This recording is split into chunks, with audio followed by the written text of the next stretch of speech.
ప్రియమైన దేవుని పిల్లలారా, ఈరోజు మనం నేర్చుకోబోతున్న అంశం మనిషికి ఇచ్చింది దేవుడు వారంటీ గ్యారెంటీ. మనుషులు తయారు చేసిన వస్తువులన్నీ కూడా ఈరోజు గ్యారెంటీ ఉంది, వారంటీ ఉంది. అంటే ఒకప్పుడు అన్ని కూడా గ్యారెంటీ ఇచ్చేవాళ్ళు, ఇప్పుడు అన్ని కూడా వారంటీ చేస్తారు. ఎందుకంటే ఎక్కువ ఉపయోగించి ఎక్కువగా చెడిపోతున్నాయి.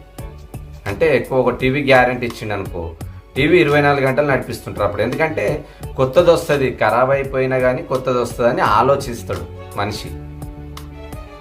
అదే వారంటీ అన్నాడు అనుకో, దాన్ని ఒక లెక్క పొంటి నడిపించుకుంటాడు. ఒక ప్యాన్ ఉందనుకో, ప్యాన్ కూడా వారంటీ ఇచ్చిండనుకో దానికి మంచి కాపాడుకుంటాం. గ్యారంటీ ఇచ్చిండనుకో త్వరగా ఖరాబ్ అయిపోతుంది. కాబట్టి ఒక ప్యాన్ విషయంలో మనం ఎలా నడుచుకోవాలనో తెలుస్తుంది. ఒక ప్యాన్ ఎలా మనం కాపాడుకోవాలనో తెలుసు. ఒక టీవీ ఎలా కాపాడుకోవాలనో తెలుసు. మాటికి ఖరాబ్ అయిపోతే మళ్ళా షాప్కు వెళ్ళాలి, వారంటీ అయితే తీసుకొని రావాలి అనుకుంటాం. ఒక ప్యాన్ కూడా అంతే, మాటికి ఖరాబ్ అయిందనుకో వెళ్తూనే ఉండాలి. అదే మంచిగా కాపాడుకున్నాం అనుకో చాలా గొప్ప వాళ్ళం మనం. కాబట్టి దేవుడు కూడా నీకు ఇచ్చిన జీవితంలో వారంటీ ఇచ్చిండా గ్యారంటీ ఇచ్చిండా అంటే నీ జీవితానికి ఏది కూడా ఇవ్వలేడు. రేపేమి సంభవింపునో మీకు ఎవ్వరికి కూడా తెలియదు. రేపేమి జరుగునో మీకు ఎవ్వరికి కూడా తెలియదు. మీ జీవితం ఏ పాటిది అంతలో కనిపించి అంతలో మాయమయ్యే ఆవిరి వంటి జీవితము. ఆ జీవితానికి గ్యారంటీ లేదు, వారంటీ లేదు. ఎప్పుడైనా ఎగిరిపోవచ్చు. చైనా వాడు తయారు చేసిస్తున్నాడు కదా ఎన్నో వస్తువులు, చైనా ఫోన్ అని, చైనా బ్యాటరీలు అని, చైనా లైటింగ్ అని ఎన్నో ఉన్నాయి. అవి మంచి వెలిగినన్ని దినాలు వెలుగుతాయి, అంతలో ఆరిపోతాయి. అలాంటి జీవితం మనది. మన జీవితానికి వారంటీ లేదు, గ్యారంటీ లేదు. ఎప్పుడు పోతాం మనకే తెలియదు. ఆ పోకముందే మంచి బ్రతుకురా నాయన అని దేవుడు చెప్తున్నాడు. ఒకవేళ గ్యారంటీ ఇచ్చుంటే నీ జీవితానికి 100 ఏండ్లు నువ్వు బ్రతికి రావాలి అన్నప్పుడు అంతటి వాడలేడు అని ఒక రాజులా ఫీల్ అయ్యాడు. గ్యారంటీ లేనప్పుడే ఇంత నవాబు, ఇంత గొప్పగా బ్రతుకుతున్నాడు మనిషి. గ్యారంటీ లేనప్పుడే భయం లేక బ్రతుకుతున్నాడు మనిషి. గ్యారంటీ లేనప్పుడే ఎవరికి భయపడతలేడు, దేవుడు అంటే లెక్క చేస్తలేడు. గ్యారంటీ లేని జీవితానికి దేవుడు భయం లేదు. ఒకవేళ గ్యారంటీ ఇచ్చి పంపించుంటే దేవుడు మరి ఎవ్వరికి కూడా భయపడకుండా ఇష్టానుసారంగా బ్రతుకుతుండే. కాబట్టి ఎవరు కూడా అంతే ఇష్టానుసారంగా బ్రతుకుతే ఆఖరికి వచ్చేది పోయేది మాత్రం తప్పది. కాబట్టి నీవు పోకముందే దేవుడు అంటున్నాడు నీ జీవితానికి దేవుడు వారంటీ ఇవ్వలే, గ్యారంటీ ఇవ్వలే. మొదటి కాలంలో ఇచ్చిండు 1000 సంవత్సరాలు. మనుషులందరూ చెడిపోయినరు. తక్కువ చేసిండు ఆయుష్ 120 సంవత్సరాలు. మరలా చెడిపోయినరు 60, 70, 80 ఇచ్చిండు 100 సంవత్సరాలు. ఇప్పుడు ఆ 100 సంవత్సరాల్లో కూడా మనం అంతా కూడా చెడిపోతున్నాం. చెడిపోయిన వారు కొందరు ఉన్నారు, మంచిగా ఉన్న వారు కొందరు ఉన్నారు. ఆయుష్ అనేది దినదినానికి తగ్గిపోతుంది. తినే తిండి వలన తగ్గిపోతుంది. దేవుడు కూడా తగ్గించేస్తుండే. ఎందుకంటే మనిషి యథార్థంగా న్యాయంగా బ్రతుకుమని ఈ భూమిపైకి పంపిస్తే తన ఇష్టానుసారంగా బ్రతుకుతున్నాడు. గ్యారెంటీ లేని జీవితానికి ఇంత నువ్వు గర్వపడితే, గ్యారెంటీ లేని జీవితానికి ఇంత అహంకారంతో బ్రతుకుతే, గ్యారెంటీ లేని జీవితానికి ఇంత గొప్పగా నువ్వు బ్రతుకుతే, నా అంతటి వాడే లేడు, అన్నిటికీ నేనే ముంగట ఉండాలని నువ్వు అహంకారంతో బ్రతుకుతున్నప్పుడు దేవుడు కూడా నీ ఆయుష్ని తగ్గిస్తాడు. నువ్వు ఎప్పుడు ఎగిరిపోతావో నీకు తెలియదు. ఎవరు కూడా ఎప్పుడు ఎగిరిపోతారో ఎవరికి తెలియదు. ఆ తెలియక ముందే దేవుడు ఏం చెప్తున్నాడు తెలుసా? మంచి మార్గంలో నడుచుకో, పరిశుద్ధంగా బ్రతుకు, నీతిమంతునిగా బ్రతుకు. అప్పుడు నువ్వు పరలోకానికి వెళ్ళగలుగుతావు. అదే చెడు మార్గంలో నడిచినట్లయితే పాతాళానికి, అగ్నిగుండానికి వెళ్ళిపోతావు. మొదటి కాలంలో మనుషులందరూ కూడా చెడిపోతే జలప్రలయంలో కొట్టుకొని చనిపోయిండ్రు. మరి ఇప్పుడు ఒక ప్యాన్ను గ్యారెంటీ ఇచ్చినప్పుడు, వారంటీ ఇచ్చినప్పుడు దాన్ని మంచిగా కాపాడుకుంటున్నావు. ప్యాన్ను నడిపే విధానం నీకు తెలుసు.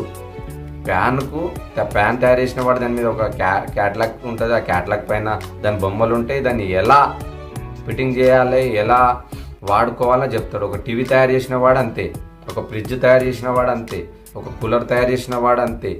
ప్రతిదీ కూడా ఎలా ఉపయోగించుకోవాలి, దాన్ని ఎలా ఎన్ని గంటలు నడిపించాలి అని దానికి ఒక సిస్టమ్ అనేది పెట్టిండు. ఒక ట్యాబ్లెట్ కూడా అంతే, ఎన్ని రోజులు పని చేస్తుంది ఇది మనిషి శరీరాల్లో, జ్వరం వచ్చినప్పుడే కానీ సర్ది తగ్గొచ్చినప్పుడు కానీ ఎన్ని రోజులు ఉంటుందో, అవి ఏమేమిటికి ఉపయోగపడుతుందో, అందులో ఏ కెమికల్ కలిపారో అన్నీ కూడా రాయబడుతుంది. అది ఎలా ఉపయోగించుకోవాలో మన చేతిలో ఉంటుంది, అలా చదువుకొని ఉపయోగించుకోవాలి. దేవుడు కూడా నిన్ను తయారు చేసినప్పుడు, తల్లి గర్భంలో 9 నెలలు బయటకు వచ్చినప్పుడు, బుద్ధి జ్ఞానం పెరిగినప్పుడు, 10 సంవత్సరాలు దాటిన తర్వాత నువ్వు ఎలా బ్రతకాలనో, ఎలా జీవించాలనో దేవుడు ముందుగానే నీకు చెప్పేసిండు. దేవుని గ్రంథంలో అనేక చోట్ల మంచి బ్రతుకు, న్యాయంగా బ్రతుకు, యథార్థంగా బ్రతుకు, నీతిగా బ్రతుకు, మంచి ఫలములు ఫలించు, నువ్వు అలా బ్రతికినప్పుడు నా తండ్రి సంతోషిస్తాడు అని దేవుడు ఎన్నోసార్లు కూడా చెప్పుకుంటూ వచ్చిండు మానవులకు. యేసుప్రభు కూడా ఎన్నోసార్లు కూడా చెప్పిండు. మనుషులందరూ వినక చెడిపోతుండ్రు, చెడిపోయి నరకానికి వెళ్ళిపోతున్నారని యేసుక్రీస్తు ఈ భూమిపైకి రావాల్సింది వచ్చి ఆయన మంచి మార్గాన్ని బోధించిండు. ఆయన చనిపోయిన తర్వాత మరో బ్రతుకు ఉందని బోధించిన వాడు.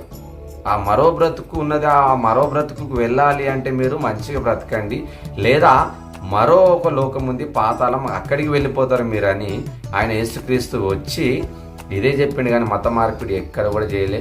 మతం కులం గురించి వచ్చినవాడు కాదు, జాతి గురించి వచ్చినవాడు కాదు, ప్రపంచం గురించి వచ్చినవాడు, ప్రపంచ ప్రజల కొరకు రక్తం కార్చినవాడు.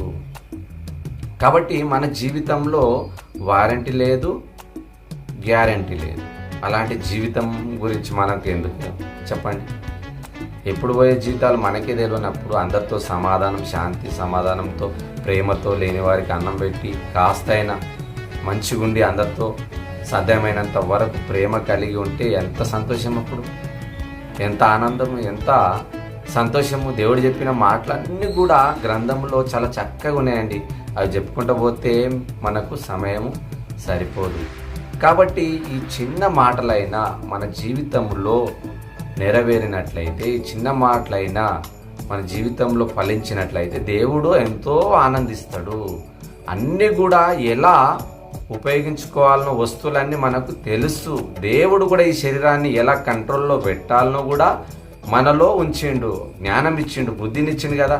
అది ఉపయోగించుకొని నేను చెడు చేస్తున్నానా మంచి చేస్తున్నాను, చెడు చేస్తున్నానా మంచి చేస్తున్నాను ఆలోచించి, ఆ మంచి మార్గంలోనే ఆలోచించి మంచి మార్గంలోనే నడుచుకోమని దేవుడు చెప్తున్నాడు. అపవాది చెడు మార్గం చేయు, చెడు చూపిస్తుంది, చెడు నడక నడిపిస్తుంది, చెడు మార్గానికి తీసుకొని వెళుతుంది, అలానే పాతాళాన్ని కూడా తీసుకొని వెళుతుంది. మరి దేవుడు నిన్ను పరలోకాన్ని ఇవ్వాలనుకుంటుండు. పరలోకం అమూల్యమైన పరలోకం, అది ఎవ్వరు చూడలేని లోకం, అది చాలా విలువైన లోకం. అలాంటి లోకంకు వెళ్ళగానే నీకు అన్నీ కూడా మర్చిపోతావు, దేవునితో సమాధానంగా వెళ్ళగా ఎప్పుడు ఉంటావు. కాబట్టి యేసుప్రభు నందు విశ్వసించండి, యేసుప్రభుని సొంత రక్షకునిగా అంగీకరించండి. అప్పుడు మీరు మీ కుటుంబాన్ని దేవుడు దీవించి ఆశ్రయించాలని కోరుచున్నానండి. ఆమేన్.